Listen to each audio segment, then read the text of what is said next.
everyone. For this week's video, we're going to be talking about how I edit my drone photos. I always use Lightroom, and I actually paid for a subscription with Adobe. So I have Lightroom as well as Photoshop for $10 a month. So if you guys are interested in that, that is the photographer's package, I believe. So it's $10 per month, and you get both Lightroom as well as Photoshop for your computer. And I have it installed on two different computers right now with the same account. Here we're going to be looking at this edited photo, and I'm going to talk about why I do certain things in Lightroom as well as what it looks like before. So as I mentioned, this is the after photo. And if I were to go back to the history, this is the before photo. So there's several things wrong with this. It is overexposed, the color is just bland, and the sky is not even blue. I did have a filter on, but I believe I was facing the wrong way, so it just didn't make the sky look, good enough. It was not blue enough. So we're going to talk about the file formats that I shoot with. I actually shoot with RAW, so it is DNG files.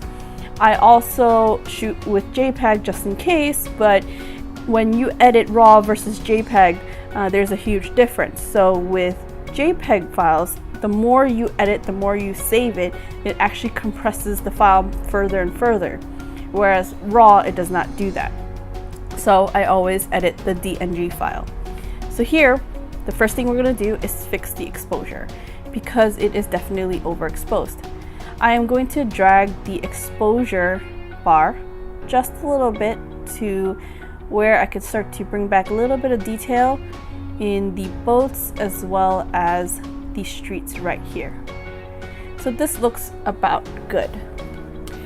Then from on the top, we can see that the histogram looks pretty okay, but I want to have a little bit more pop in my photo.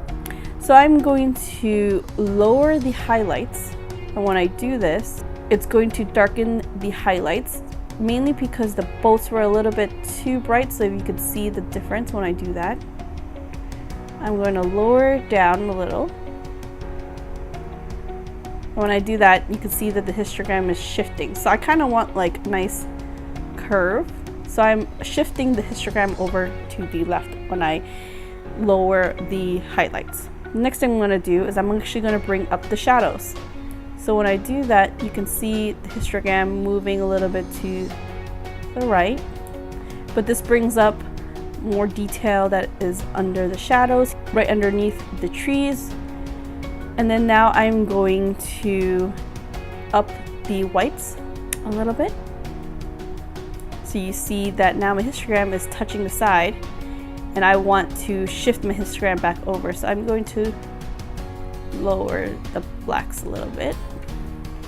And what I did just now was introduce some contrast into the photo without overexposing or underexposing parts of the photo. So you can see here underneath the trees, they're nicely exposed. The boats are white, but they're not overexposed. And what we can also do is increase the clarity in the photo. So if, let's say, just to show you the difference, if I shifted it all the way up, you'll see that the shadows popped out. And if I moved it back down to the other side, it kind of makes like this foggy, almost 90s photo booth kind of look. So I'm going to just increase the clarity a little bit. All right. So I am very happy with how the colors look like here. And what we're going to do is now fix the sky. The sky is brighter than what I actually want it to be. So I'm going to introduce something to you guys called the graduated filter. So with drones, we don't have a graduated ND filter. We just have a ND filter that is the same throughout the whole entire filter, right? So in photography, there's something called the graduated ND filter where it is darker on the top, and as you go down the image, it starts to become lighter and lighter. So what this does is it will help you properly expose the sky as well as your foreground. So you can actually do this in post since we don't have that tool for drones right now. So you're going to use graduated filter, and right now I have it set to the exposure is a little high, but I'll fix that. So just to show you what it means, so here you can see on the top of the photo it is completely overexposed, and as you go down you'll see that it gradually goes and fades to no effect on my image. So I'm now going to dial back the exposure a little bit, and you can see, okay, now the sky is starting to pop back out. I'm going to just underexpose or move my exposure bar down just a little bit, but I'm still not happy with the color. It is a bluish gray, and I want to show you guys what you can do. So here on the bottom of the filter you can choose a color. There's a color option here, and right now there's no color effect. So you can click this little bar, and then you're going to choose whatever color you want. So you can have your sky be crazy and be pink, yellow, and it kind of makes it gray. So I'm going to choose a blue color. So if you want to go for something drastic, you can. However, I'm going to go with something a little bit more realistic. So I'm going to choose something along these lines. Oops. All right. So now if I hit done, the sky is nice and blue, and it is well exposed or proportionally exposed to the photo on the bottom, and it's closer to what my eyes saw that day when I took this picture using my Mavic Pro. I do want to let you in a little secret. So I do not do this to all of my photos manually. I actually have presets that I made that I use primarily for my drone photos. Here you can create a new preset, and it will copy whatever settings you have on your photo and move it over to a new preset.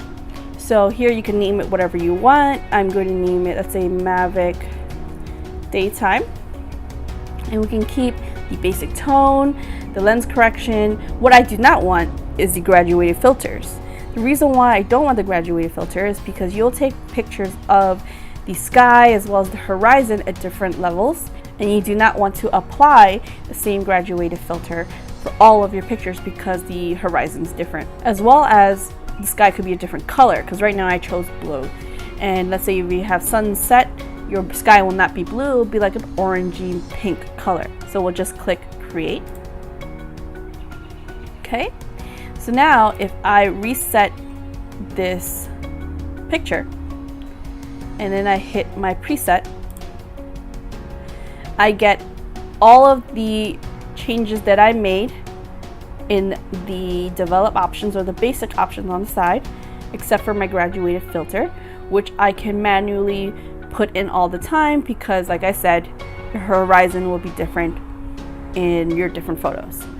So that is how I edit my pictures, and if you guys are interested, you can check out my Instagram. I am going to link it down below.